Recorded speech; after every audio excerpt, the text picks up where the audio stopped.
శరన్నవరాత్రి పండుగకు జయము. ఓ విశ్వనాథ, ఈ పరమ పావన దినాన మా శివభక్తులందరం తమరి దివ్య అలౌకిక విరాట్ స్వరూపాన్ని దర్శించాలని కోరుకుంటున్నాం. అవును స్వామి, నేటి పరమపావన దినాన తమరి విరాట్ స్వరూపం దర్శించుకోవటం మా అందరికీ మహద్భాగ్యం. కృపతో మా శివభక్తులందరిపైన దయచూపి మాకు తమ అలౌకిక స్వరూపాన్ని దర్శనమియండి.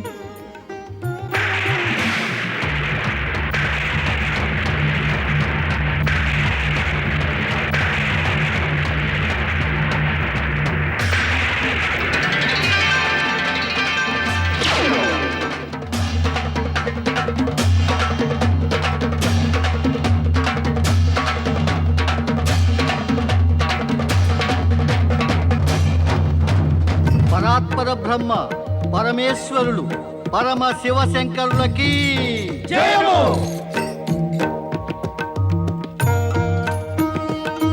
మా యొక్క ఈ విరాట్ స్వరూపాన్ని దర్శించుకోవడంతో పాటు మీ అందరి మనస్సులలో ఏదైనా జిజ్ఞాస ఉంటే దానిని నిస్సంకోచంగా ప్రస్తావించవచ్చు.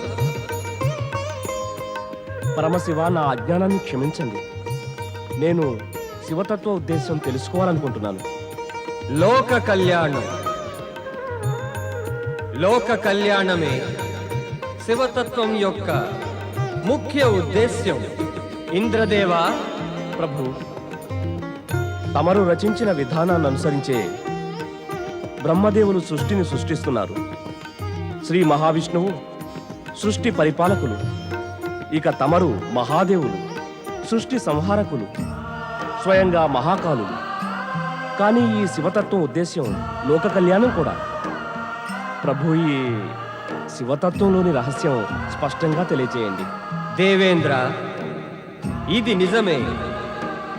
మేము సృష్టి విధానంలో వినాశనానికి అధిపతైన మహాకాలుణ్ణి. కానీ నువ్వు ఈ కఠిన సత్యాన్ని ఎలా మర్చిపోయావు? మరి మేమే సముద్రమథనంలో వచ్చిన హాలాహల కాలకూట విషాన్ని మా కంఠంలో ఉంచుకుని ప్రాణులందరి జీవితాల్ని రక్షించాము. పరమశివ, బ్రహ్మదేవులు, శ్రీ మహావిష్ణువు ఇంకా ఈ సృష్టి రచన తమ ఇచ్చ వలననే సంభవమైనవి. తమరి ఈ ఇచ్చకి ఆధారం ఏమిటి? దేవి సరస్వతి, ఈ శివ ఇచ్ఛకి ఆధారం శివతత్వం యొక్క సర్వవ్యాపకతయే. కారణమే మన ఈ సమస్త సృష్టి నాలోనే సమన్వితమై ఉంది. ఇంకా నేను ఈ సకల సృష్టిలోని అణువణువున నిండి ఉన్నాను. పంచతత్వాలు, సత్ రజస్తమో గుణాలు నా వల్లనే ప్రస్ఫుటితమవుతాయి. నేను ప్రాణులందరి హృదయాలలోని ఆత్మనే. నేనే సమస్త సృష్టికి ఆది, మధ్యమం ఇంకా అంతము. ఓ మహాదేవా, కృపతో మాకు చెప్పండి, శివతత్వం యొక్క ఉత్పన్నం ఎలా సంభవమైంది? దేవి లక్ష్మి, నా యొక్క ఉత్పన్నం ఇటు దేవతలకి తెలియదు, అటు ఋషులకి కూడా. ఎందుకంటే నేను వీరందరికీ జనకుణ్ణి, ఆదిదేవ పరాత్పర బ్రహ్మని, జన్మరహితుణ్ణి, అవినాశుణ్ణి, ఇంకా ఆదిలేని వాడిని. ఓం నమః శివాయ. ప్రభు, కృపతో మాకు తమరిని పొందే మార్గాన్ని సెలవీయండి. భక్తియే నన్ను సంప్రాప్తించుకునే ఏకైక మార్గం.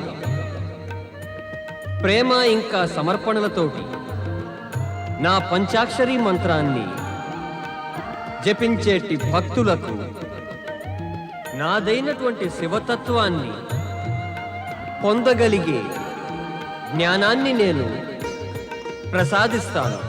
పరమశివ పరమశివ కృపతో చెప్పండి, ఈ సృష్టిని వినాశనం నుంచి ఎలా కాపాడాలో. నిర్మాణము ఇంకా వినాశనము సమయం యొక్క కాలచక్రంపై నిరంతరం తిరిగేటటువంటి ప్రక్రియ నారద. కానీ వినాశనం యొక్క అధిపతి మహాకాల సదాశివుడు ఇది పూర్తి నమ్మకంతో చెప్పగలడు. ఎప్పటిదాకా ప్రాణులలో ధర్మము ఇంకా భక్తి యొక్క అంశ మిగిలి ఉంటాయో అప్పటిదాకా ఈ సృష్టి వినాశనము నుండి సురక్షితమే. స్వామి, ఈ సృష్టి కొరకు తమ అమర సందేశం ఏమిటి? అహంకారము, అత్యాచారము ఇంకా పాపచింతనని కూడా త్యజించి ప్రతి ప్రాణి తన ప్రతి ఒక్క క్షణమును నాకు సమర్పించుకుని తన నిర్ధారిత కర్తవ్యాలను పాటిస్తూ ఉండాలి. ఇదే నేను ఈ సృష్టికి ఇచ్చే సందేశం. నిత్య శివ పూజయే జీవులకు ఏకైక కర్మ ధర్మమును. ఓం నమ శివాయ పంచాక్షరి మంత్రాన్ని జపించటమే సకల దుఃఖాలకు నివారణ.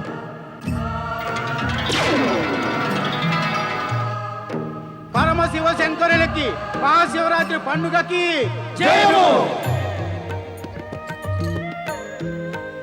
శివశంకర, మేము మా జిజ్ఞాసలకి సముచిత సమాధానాలు పొంది ధన్యులమయ్యాం.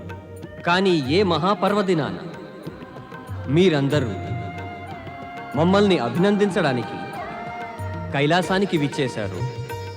దానికి సంబంధించిన ఒక్క ప్రశ్న కూడా అడగలేదు. మహానుభావులారా, విశేషమైనది రోజు కాదు, విశేషమైనది దాని వెనుక గల ప్రేరిత గాథ. క్షమించండి దేవాధిదేవ మహాదేవ, మా శివభక్తులందరిపై కృపతో మాకు మహాశివరాత్రి పర్వానికి గల ప్రేరిత గాథని వినిపించండి.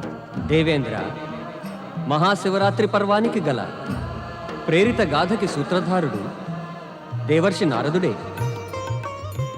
నారాయణ నారాయణ. నారద, నువ్వే వినిపించు ఆ ప్రేరిత గాథని. మేము నీకు ఆ కథని వినిపించేందుకు యోగ్యమైన దివ్య దృష్టిని ప్రసాదిస్తున్నాము.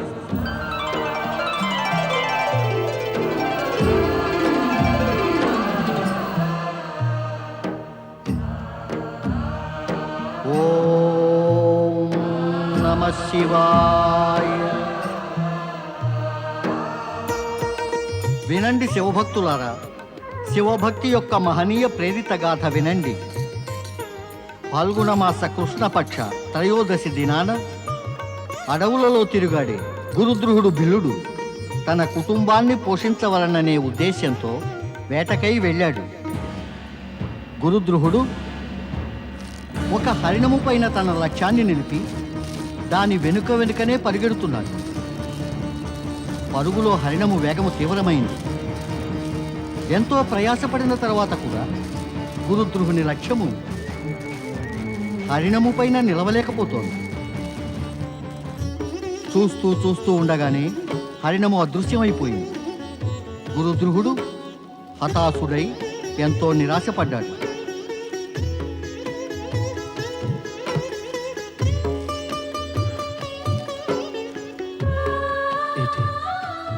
ఆ లేడీ ఎటు వెళ్ళిపోయిందో. ఈ చెట్టు పైన కూర్చొని చూస్తాను.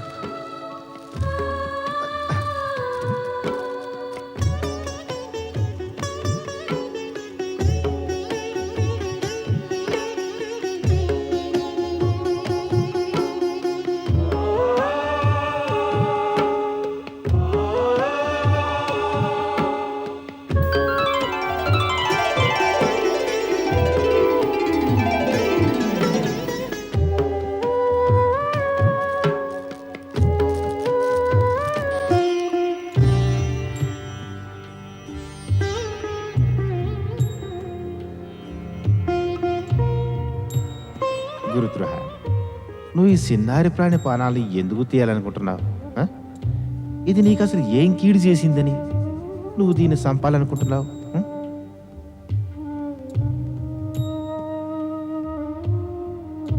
నాకు తెలుసు మీరు వదిలిన బాణం లక్ష్యాన్ని ఛేదించకుండా ఎన్నడూ వెనక్కి మరలదు.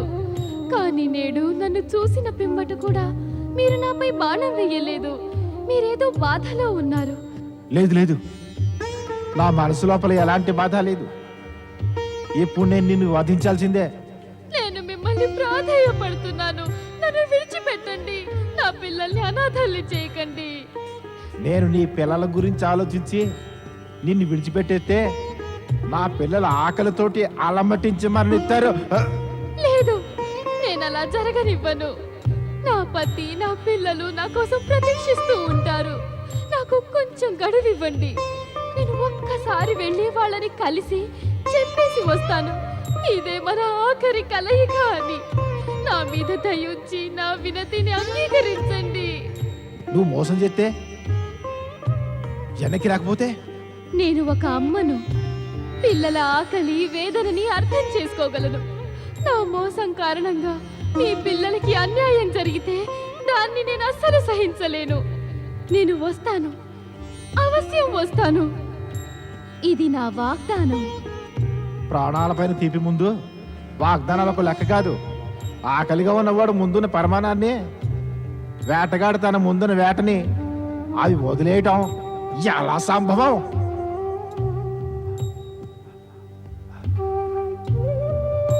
అర్థం కావటం లేదు ఏం చేయాలో. ఏడుతున్నావా? లేదు, నాకు నీ పైన జాలి వేస్తోంది. చాలా నా పైన? అవును, ఎందుకంటే నేను నిన్ను నీ ధర్మాన్ని నిర్వర్తించనీయడం లేదు. గుర్రం గడ్డిపైన దయ చూపితే అదింకేం తింటుంది? నువ్వు వేటగాడివి. చేతికి చిక్కిన వేటని వదిలేస్తే నీ కుటుంబాన్ని ఎలా పోషిస్తావు?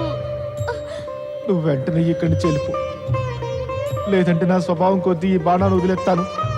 దాంతో నీ బాణాలు గాల్లో కలిసిపోతాయి. ఆ పరిస్థితుల్లో నీ కుటుంబం వాళ్ళు, నువ్వు వెళ్ళిపో, వెళ్ళిపో. మీ దయాభావనకి ఎన్నో కృతజ్ఞతలు. మీరు మీ కర్తవ్యం నిర్వర్తించారు. ఇక నాది నేను నిర్వర్తిస్తాను. ఇంట్లో అందరినీ కలిసిన తర్వాత నేను మీ ముందుకి ఇక్కడికే వస్తాను. నువ్వు వెంటనే వెళ్ళు, తొందరగా తిరిగి వచ్చి నేను నీకోసం ఇక్కడే వేచి ఉంటాను. ధన్యవాదాలు వేటగాడా, ధన్యవాదాలు.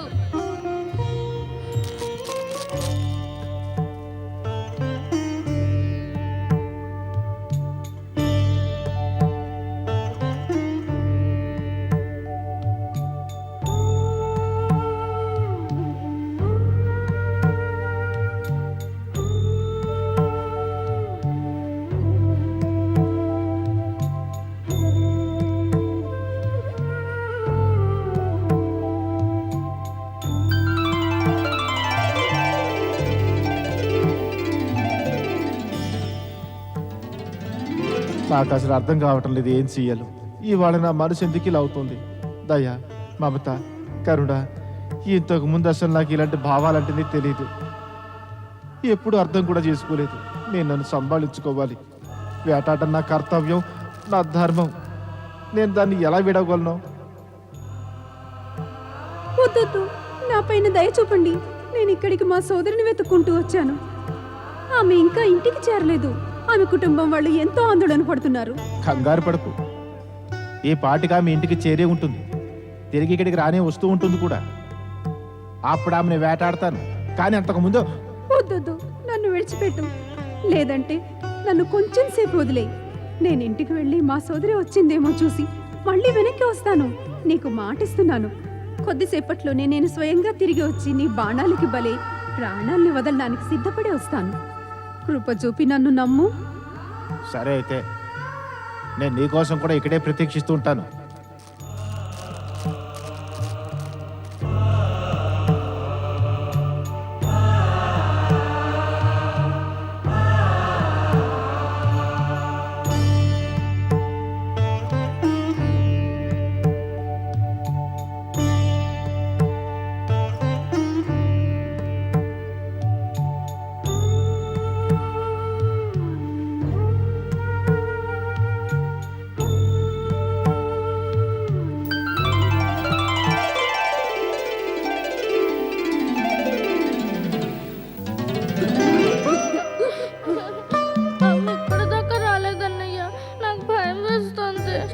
అమ్మ నాన్నగారిని వెతకడానికి వెళ్ళింది, వచ్చేస్తూ ఉంటుంది.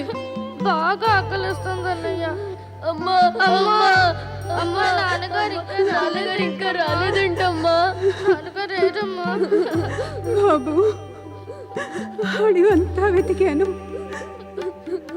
ఆయన నాకు ఎక్కడా కనపడలేదు. నా అనుమానం ఒకవేళ ఆయన్ని ఎప్పుడో సింహము ఎలుగు పంట తినేయలేదు కదా అని. లేదమ్మా, అలా జరగకూడదు.